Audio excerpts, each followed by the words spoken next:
Hey guys, welcome back to my YouTube channel. My name's Bennett Barclay. I write science fiction and fantasy, and on this channel I talk about all things science fiction, fantasy, or writing related.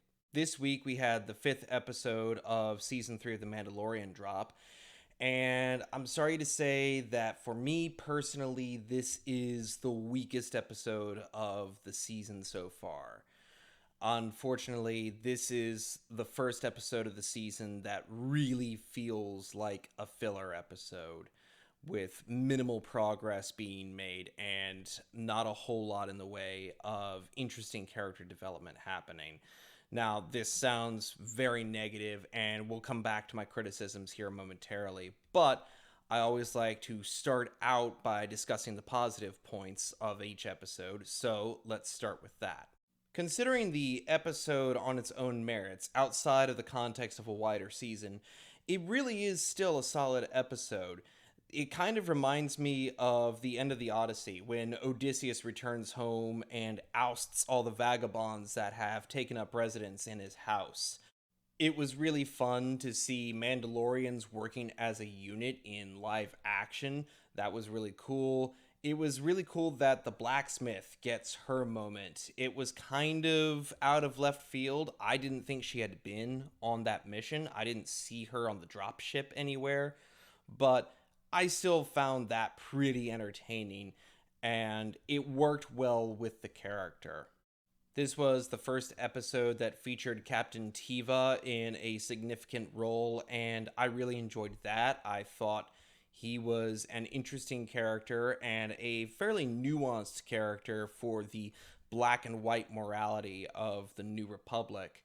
And I thought he was played really well. The actor does a really good job with him, and I enjoyed his little section of the episode quite a lot. The dynamic between him and the Mandalorians is interesting, and I would be curious to see how they take it going forward. Now, let's get to some of my criticisms of this episode. Unfortunately, like I said, this episode really does feel like the first filler episode of the season. People might say that episode 3 was a filler episode. I don't personally believe that. I think that episode is setting up something massive coming down the road. But I feel like this episode doesn't do that much to advance the character arcs of the characters we've been following for the last few episodes of the season. I feel like the plot is somewhat interchangeable. It could have been replaced with anything else that would have facilitated the same role. And that's really unfortunate for me to say. I still enjoyed this episode. This is still solid for me. It's just not on the same level as the previous episodes of this season. There are a few character beats that don't quite sit right with me. There are some coincidences that just frustrate me. I am so annoyed that apparently the Star Wars universe is so small that this one New Republic pilot knows the droid that Mando bought all the way back in episode 1, and that droid is what allowed him to find the secret Mandalorian coven. That drives me crazy, but it's Star Wars, and I get it. It's all much smaller than we want to think it is. I'm also not a huge fan of the arc they are setting up for the Mandalorian blacksmith.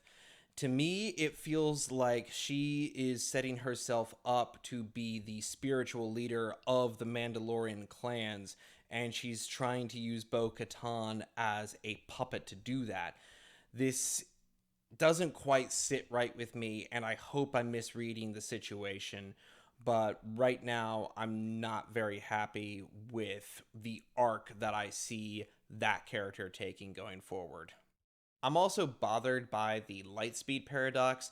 I know science in Star Wars breaks down real quickly, but apparently it's somehow easier to fly from either the outer rim or the mid rim all the way into Coruscant, go see somebody in an administration building, and get an answer that way than send a message.